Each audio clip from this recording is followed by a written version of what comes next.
Welcome to O.P.O.P, the podcast, Operation Protect Our Peace. I'm Stacey. I'm Sarah. Tune into O.P.O.P as we expose all the hard stuff to get to the sweet stuff. You'll get the truth, plot twists, and the pivots you need to protect your peace. Life hits hard, but with God, O.P.O.P hits harder. Hey, Joy Stealers. We're coming for you. Hi, everyone. Welcome to O.P.O.P, the podcast, Operation Protect Our Peace with Stacey and Sarah. And today we're doing episode 24, and it's a part of our Esther series. And this is actually really exciting. I'm so excited to hear what Stacey has to say because she's calling it, It's Never Too Wrong to Do the Right Thing. And she's going to dive into how bold and courage of speaking up can still change the course of history. So I know you have some pretty bold things to share, Stace. So take the mic and let us know what you got.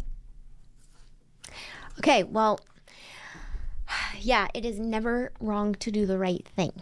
And the reason I wanted to focus on some of the character of courage and speaking up regarding that is definitely how Esther was. And the reason I picked that one today is because there's a huge stigma still these days about speaking up. There's the fear of conflict, social or family repercussions, being labeled as difficult or confrontational, worrying about disrupting the harmony, worried about no one will believe you, or even being cut off from relationships. There's always an underlying pressure to conform to avoid rocking the boat, which can make it very difficult for individuals to not only speak their truth, but also the truth, period. And for people pleasers, this can be really difficult. And the lack of courage to speak up can leave us quiet at the expense of deep pain, it manifesting in our body, and it can be years down the road with no resolution, no healing, no one to stop the cycle, quite frankly, for future generations. And the answer to some of that could be speaking up and having the courage to do so. The other risk is giving away our purpose. So today, I'm going to be talking about some cold, hard facts, and I'm going to say one word, all caps, abuse. And some of you just breathed a sigh of release that I'm speaking up about that word. And some of you might feel relief because it will be the closest thing that you've ever come to feeling like there could be hope for you in your situation because you've never told anyone about it. And some of you just cringed when you heard that word because it made you uncomfortable, just me saying it. But wait until you hear the facts, because my goal is that we cringe, all of us, and that it moves us to speak up more and encourage change and awareness and prevention. And I'm going to quote the Peace House: everyone deserves to live with safety, dignity, and hope. So I would like to speak the truth today boldly about specifically what we're facing in Utah alone, facing cold hard facts about that. And this is definitely something Esther would do because she stuck her neck out to save a whole bunch of people. All right, so in Utah alone, brace yourself, roughly 1 in 3 women experience partner violence, and 1 in 4 men experience partner violence as well, sexual violence, and some of these will be physical harm, stalking, sexual assault. It affects millions annually, and to put it into perspective, these numbers mean that someone is being sexually assaulted, specifically, including children, every 74 seconds. So in this 30-minute session alone, in this episode, every 74 seconds that's happening in the U.S. only. That's not even the whole world. So it is widespread. That means that 1 in 6 women and 1 in 33 men have experienced rape or stalking by an intimate partner, and they will experience that in their lifetime. Not only that, but less than 10% of sexual abusers will ever encounter the criminal justice system. 90% of victims are abused by someone they know, love, and trust. So I want to speak about the stranger danger myth. It's wonderful to teach our kids about, hey, having guard up and not just going with anyone. And yes, that is so smart to teach. However, 90% are from someone you know, love, and trust. So what are we doing about that? What guardrails are we putting up for that? That's what I'm talking about. We need to speak about more. 1 in 4 girls, 1 out of every 6 boys will be sexually molested by the age of 18. On average, the convicted male molester begins victimizing children at the age of 13 or 14, but gets convicted at about age 35. Oh my gosh. Many have hundreds of victims before prosecuted. Hundreds. 66% of sexual abuse victims will never talk about the abuse until adulthood.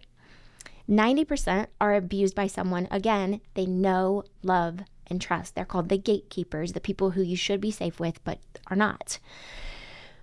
And these stats they apply to everyone. They are all socioeconomic, racial groups, demographics, and denominations. None are exempt in this. And this isn't meant to create fear. It's meant to create awareness. So one of the ways to create awareness is to know the signs. Speaking specifically to children, and Sarah, if you've gone back and listened to her story, she is one of them that got molested as a child. And so some of the signs to look for are unexplained injuries, depression, fear of a certain person or an adult, difficulty trusting others or making friends, looking for sudden changes in eating or sleeping patterns, sometimes inappropriate sexual behavior, poor hygiene, secrecy, hostility. They're all signs of family issues or potentially something being done to a child or an adult. This isn't just children, but these are some of the main factors. And without good information, you won't spot the problem. Without getting uncomfortable to speak about these things, we can't move to prevent and change. If we don't stop being like, oh, well, I can't speak about that, how are we going to protect people? So one word I want to speak about is grooming. And that is a term where the abuser identifies a vulnerable person, and that might include isolating someone. It might having them look for someone with low self-esteem or someone unsuspecting that just really clings to people, looks for the good, and they would never expect to be treated this way. And maybe someone who has a lack of support network where they would be seen. So building trust in a relationship, this is oftentimes what the person who is grooming their victim, they're trying to build trust with the gatekeepers. So parents, coaches, friends, kids in the family, especially at that teenage, the hormones are raging, and those are times to really have clear, set, healthy boundaries of why, because you never know. And again, this can be avoided by being aware and setting up those healthy boundaries. Oftentimes the groomer will desensitize, so they will slowly try to go a little further and then see what they got away with, and then oftentimes they'll try to twist it and say I was just joking, or they will try to get the person to feel comfortable with something that was inappropriate and get them to believe it was normal. And so then they start to maintain secrecy. So if the person or child does start to feel uncomfortable because of the inappropriate jokes or inappropriate touching or behavior, they start to then get threatening, and they start to say, you keep this a secret or else. And they start to tell the person, no one's going to believe you. So if they see that they realize this doesn't feel good, this isn't right, I don't feel good about this, then they start with the guilt and the fear of punishment, and they start to make the victim believe that they are the problem. One of the things that I want to do is talk about that it's always backed by wanting power and control and using intimidation, manipulation, and threats. It is also very, very difficult when the victim is trying to get out of the situation. So 1 in 3 are dealing with domestic violence as we speak, of every woman in Utah. This is also U.S. numbers, 1 in 3. It is so difficult to say, well, just leave. That is step 1. And yes, we are trying to set people up to have courage to do so. And I'll speak about the Peace House and all that's offered with tools to be able to set people up to do that. But many of the reasons that it's very difficult to leave is because it's complex. They're afraid. And it could be because their life is going to be flipped upside down. They might be getting literally hurt. And there could be vulnerable things like that they've done stuff they don't want out, like photos or things like that. Lack of housing, financial issues. It could be immigration status difficulty, disability, or wanting to keep your family together simply and not wanting to go through that. This might mean you have to walk through also a divorce. So it is a lot bigger than just, hey, why don't you just leave? Why don't you just not put up with that? It's much bigger than that. And we need to discuss this because it's easy to say until you're in it. And then it becomes a whole nother ball game. And this is why we need support for people who are in it. And this is proving how many people are going through it, whether they talk about it or not. Mm-hmm. I am, however, going to change the verbiage from victim to survivor. So as you've heard those hard facts that are really tough to hear, the reason why this is so near and dear to my heart is because I try to live my life in a preventative manner. I'm a trainer, Pilates instructor. I try to eat well and exercise and sleep well and nurture my spirituality and my faith and my family and my friends and all the areas. And as much as we try to do things to prevent, sometimes things happen still. So what do you do then? Mm-hmm. Because you can try your best to be prepared, but sometimes you still find yourself in situations. So for me, I naturally assume the best about people. I did not have anyone molest me as a child. I did not have any of that in my life. I haven't to this day. However, I have experienced watching this in multiple people in my inner circle's life. I know multiple people in my close inner circle alone that as I'm 44 now, their children have been molested. As I've openly shared my story, even though I wasn't molested, I have had people, because I've been vulnerable about tough other situations, they've come to me and say, I have never told anyone this, but this happened to me. And because you spoke up, I felt like I could maybe have someone believe me. And so if that's the case in my inner circle alone, I mean, you're one of them. You know, I know that this could be happening to so many of our listeners. And so typically one of the top reasons people don't speak up is because they're afraid no one will believe them. And there's this deep sense of that guilt that comes up. And for me, it wasn't that. I had a domestic violence situation personally, and I remember being a tough girl and telling myself, oh, before it happened, this is what I used to say. Oh, I would never put up with fill in the blank.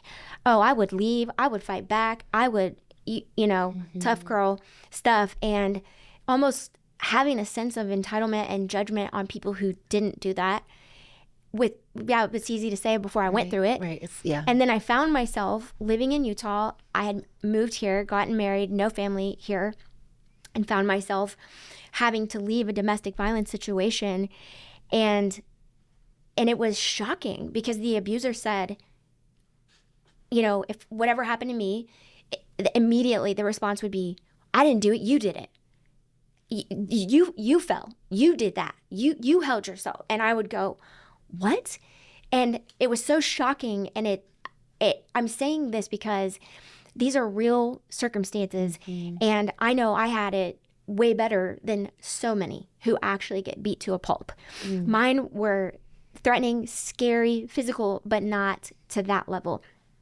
But I remember that immediately, as quickly as that would happen, it would be, I'm sorry, I never meant to hurt you. I promise I'll never do it again. And so you find yourself still in it after saying you would never put up with it once because they say the right thing. And this is your spouse many times that you think, okay, I'm going to forgive. I'm going to give them another shot. And it's until the next time. Mm-hmm. And then the next time, before you know it, you've put up with it many times.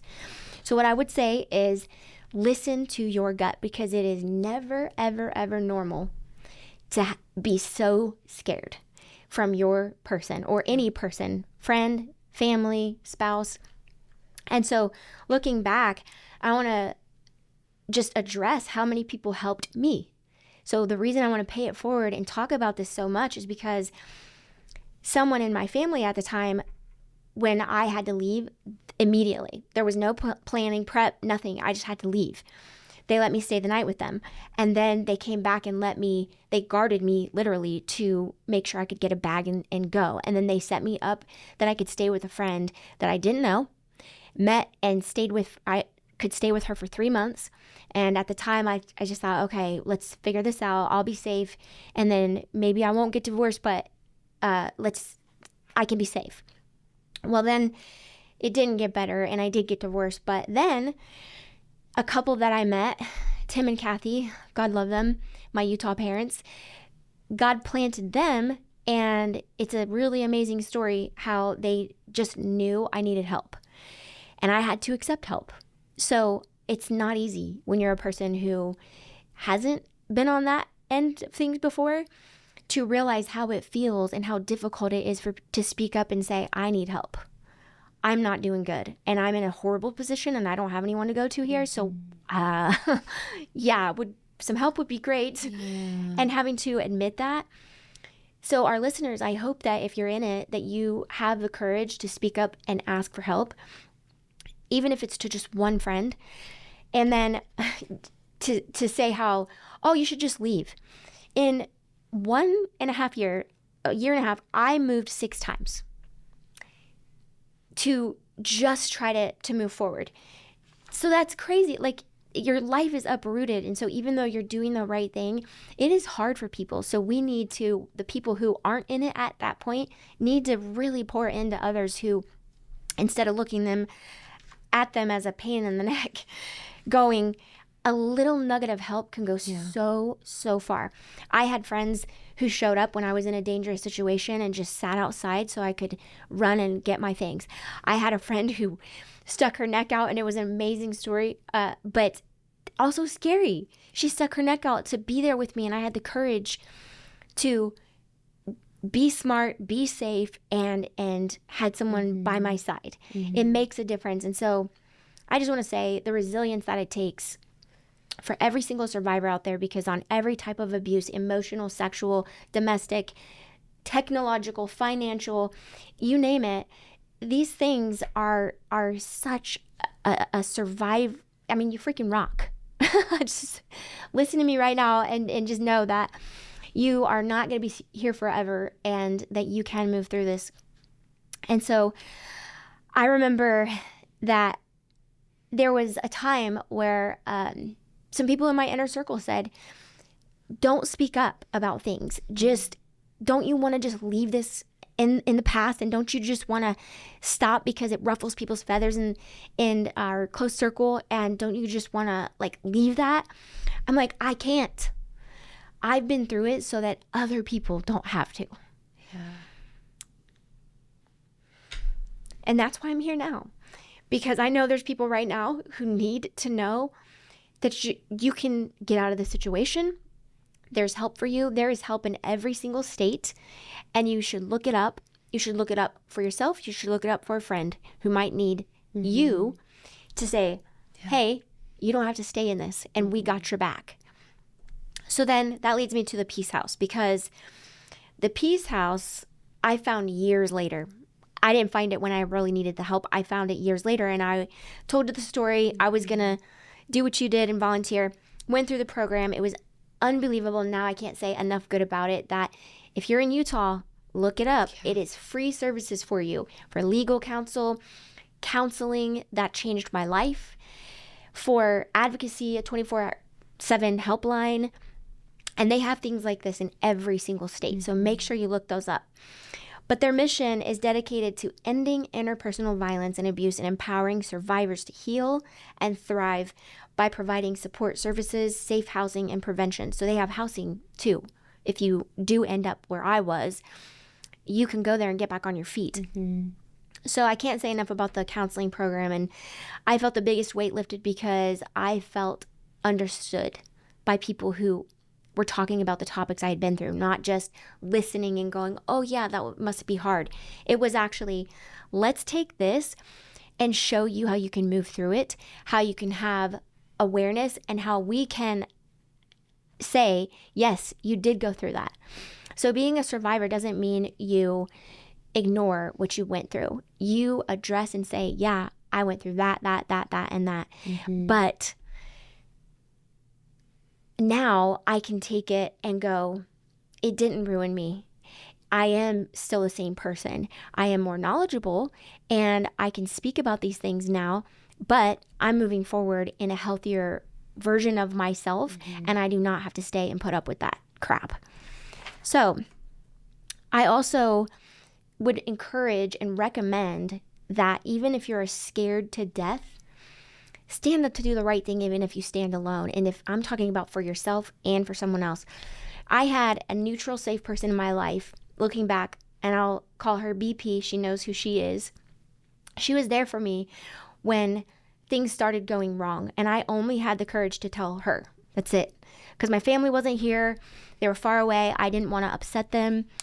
And I was in shock. And also, I was hoping it would change and go away, that maybe I could just like wait it out. And I knew it was just going to upset them and they couldn't get to me quickly. So rather than do that, I told one friend because I knew it was enough to endanger me. And so she said, Stace, I don't care what time of day it is. I don't care what hour. If anything else happens, promise me that you will call me. I'm asking you, speak it back to me. And it was like I had the courage to have a plan of action, which now I know you should do. Yeah, practice. But at the time, I didn't know you should have an escape plan. And if this is happening to you, and tell someone. So I did that. And then when the next thing happened, I actually applied it. And without even thinking, I called and put her on speaker. She heard him yelling. She heard the whole thing. He was out of control. And I just said, he did it again. And she screamed and she said his name and she said, you stop now. And hearing someone else's voice got him to stop. And it also made him realize someone else knows. Accountability. Someone else knows. And she doesn't live here, so you can't do anything to her. And he knew that. And it was like, oh my gosh, for the first time. It scared me because he knew someone else knew, but it also gave me strength because someone else knew. And because he isolated me, he made me believe he would never do it again. And then it just kept happening. So you look back and you think, oh my goodness, how did I let this happen? How did I put up with that? How did I get here? But people who have issues that they haven't dealt with, and then they just get worse and worse in their life, it starts being taken out on people. And oftentimes they do target good people. And I don't mean everyone sets out to be abusive. Sometimes it grows into that. Sure. Unfortunately. And then some people do set out to actually harm you. Addictive, and that is they are looking for you. And I was one of them. This is why we have to be educated. This is why we have to know that, for example, the third person was domestic, my second husband. But the second person was abusive in sexual way and emotional way, manipulation way. And that I just was so blindsided by, because I definitely lived it, where he isolated me. He got me to trust him. He got me to believe that he doesn't share his life with anyone else, and that I could trust him. And then because of what I went through in my first marriage, where I never got to have a good sex life, I made decisions in that relationship to enter into a sexual relationship with him. And it was horrible. There were moments where he got me to do things I did not want to do. I didn't feel comfortable. It was inappropriate. It was not just, hey, you're learning and free and this is fun. It was, this is disgusting and I can't believe I did that. And then it was threatening, because he had info and he had things about me that he got me to do. So don't ever do that. It is a whole other ballgame when someone gets you to do things that it isn't just a safe place that you're sharing with your spouse and your person. Now it became a weapon for him to use. And he would sometimes, if I didn't know something or didn't feel comfortable doing something, he would belittle me. He would call me names. He went from being Mr. Gentleman, kind, prayer, this, and God, that, to flip. And he would berate me to the point he would leave. And then I wouldn't hear from him for days. And it was so weird. And something I had never experienced in my life before, that I didn't know what to do with it. And then he would come back and I would get a text as though nothing ever happened. And it would be, oh, you thought something was wrong? No, nothing was wrong. And it would be, oh my gosh, you left on the weirdest terms. You called me the worst names. You belittled me. You left me talking about the most vulnerable things. And then you're just acting like that didn't happen. And he would do that stuff. And I would go, it's like you have two personalities. What the heck? But you're trying to speak to someone who's deeply troubled. And so these are things that if any of this is resonating with you, you got to know that's not normal. Yeah. And those are things that you should run immediately and know the signs. And even though these things never should have happened, they did. So now I can carry this forward and talk about this openly to hopefully share it with our listeners so that young people can know sooner than later the red flags of relational things that are not normal. Mm-hmm. Oftentimes people who haven't been through it, they think, you should just know that. Right. It's like, well, how would you know those things unless someone told you as a kid and laid it out? Right. That's why I hope that parents are doing that and that adults do take these things and realize if these are happening to you now, it isn't okay. And you are never to blame for what you've been through. And this is why a huge part of why we're here. O.P.O.P is this, Operation Protect Our Peace. It's hitting the nitty gritty and the hard stuff, but to gain freedom. Mm-hmm. So I would just say this, we need each other and we are here for you. So we are paying it forward. And a big, big piece of this is speaking truth versus slander. Me readdressing these things that I went through is the truth. Slander is very different. I'm not trying to maliciously make someone out to be horrible so that I can puff myself up, and I'm doing this because the intention is healing. The intention is education versus revenge. Telling a hard, true story, even if it's painful, exudes Esther's character. She did the right thing in a hard moment. She stood up. She risked her life. She risked judgment. She risked people going, ew, you weren't born here. You didn't do this. And I risk telling my story with people going, wow, and fill in the blank. And I don't care. I would rather do that for the position of those who have not had the courage to speak up, but do have the damage. Because I want to say that you do not have to stay there. And the coolest thing about this too is that seeking the truth leads us right into God, because he is all truth. And he doesn't just say, I am all truth in the simple things. He is all truth, because all those nasty things, and that's not God.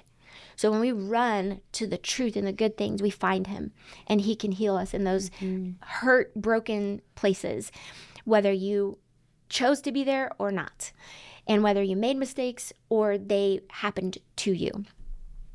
So I'll end on these two verses. Proverbs 31:8 says, speak up for those who cannot speak for themselves, for the rights of all those who are destitute. Speak up and judge fairly. Defend the right of the poor and the needy. In Acts 20:35, it says, in everything I did, I showed you that by this kind of hard work, we must help the weak, remembering the words of the Lord Jesus himself. It is more blessed to give than to receive. So I will end on that saying we're doing this in O.P.O.P because it isn't about what we can get. It's about what we can give. Thank you for sharing, Stace. You're welcome. Oh. Thank you so much for sharing. I know that's excuse me, everyone. Sorry. I know that it's hard talking about these things. Mm-hmm. We talked about this last week. It's vulnerable. It is still painful when you have to relive it and re-talk about it. But as you said last week, you're like, I'm so thankful that I get to share so that I can help others not have to go through this, or like that's your hope, right? Or help someone bring it to their attention so then they can help their friend or their family member. So thank you for sharing. It's tough in a different way. Yeah. Meaning I don't try to be tough and act like nothing's wrong anymore. I'm honest. That was freaking tough. And I have strength in a way that is untouchable now. Yeah. And it doesn't mean I am tough enough for all of that because I'm not. Yeah.